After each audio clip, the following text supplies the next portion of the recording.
The political tide is now turning toward gridlock in Washington, and some are asking about a potential debt crisis because nothing seems to get done. So that's going to be our question this morning. Is there a debt crisis because of gridlock in Washington?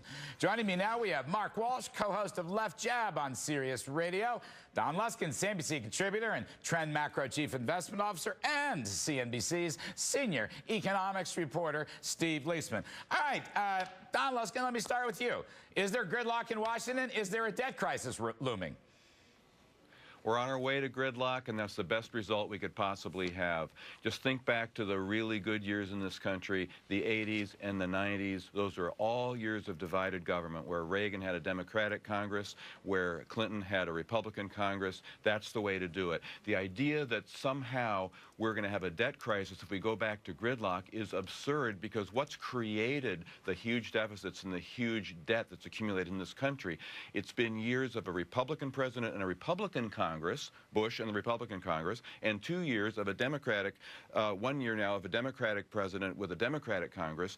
When one party controls, government always gets bigger. When gridlock is the order of the day, government at least stands still, precisely because nothing can get done. What better way to solve the debt crisis than to stop making government bigger? Mark Walsh, I want to get to you, Mark Walsh, in a second, but my friend Steve Leisman is grimacing so intensely that I feel I must go to him first to avoid emotional duress. Steve, thank you, Larry. I need to get this off my...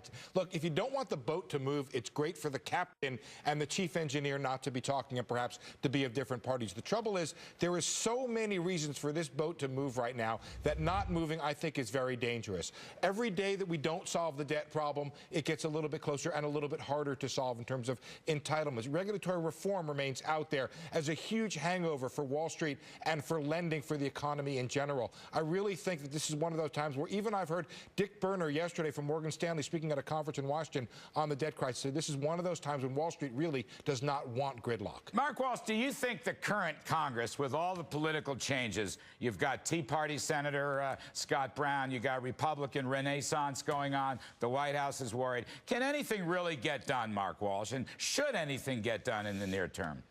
Larry, I live in a broken city. It's called Washington, D.C. It's broken for a whole lot of reasons, and as a broken city, it is both unproductive and it is damaging to our way of life. I think that the original talker was talking about going back in time. Let's go back a decade. A decade ago, we had a balanced budget and a $500 billion surplus. So let's talk about the last 10 years specifically. I'm not playing a partisan card, Larry.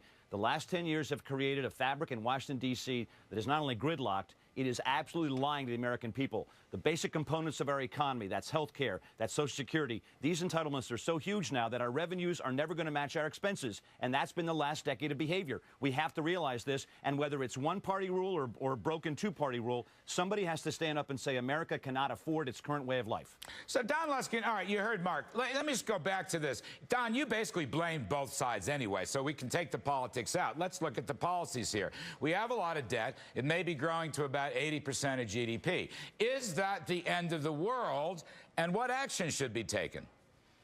I don't know if it's the end of the world, but it ain't great. Right now, America would not qualify to join the euro. You know, all of the terrible things we say about Greece, America looks about the same. Our deficit to GDP ratio is about the same as Greece's right here, right now, and our debt's headed in their direction. So, yeah, we got to do something, but I'm just trying to make a pragmatic point here where it just sounds so great to say do something. And I'm all with Steve Leisman's sentiment on this.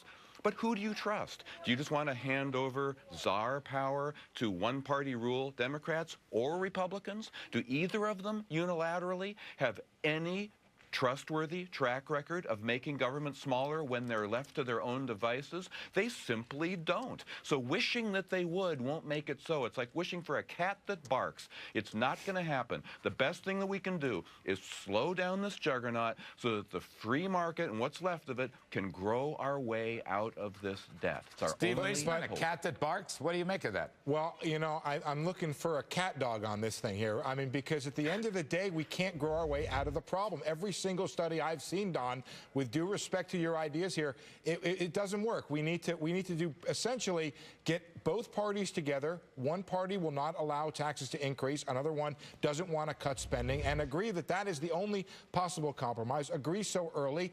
Change the lie that's out there to the American people about what it is that yesterday I got my Social Security statement, and I laughed when I saw it, because when I retire when I'm 65, I'm supposed to get a certain amount of money. That's never coming. Stop this lie going to the American public. Let's change the entitlements out there. Let's make people pay for what government is providing them. That? And let's make Who's going to do that? Well, they're going to one of two ways, Don, very simply. Either the government's going to do it, or Wall Street, the bond market, will force government to do it. One way or the other. There are easier way out. All right, Mark Walsh. You got an easier way out? Come on, Larry, let's hear it. I'm all for entitlement reform. Yes. You know, if you extended the retirement age by 1 month, every single month for the next 50 years, you have a tremendous change. Sure. And Mark, I want to ask you, leaving entitlements alone is a very complicated subject. Yeah. Why not have a strict spending limitation? You see what the governor of New Jersey did, Chris Christie. The guy just blasted out $1.5 billion. I think it's over 5% of his budget. Why not have a really strict spending limitation? And why not have broad-based tax reform?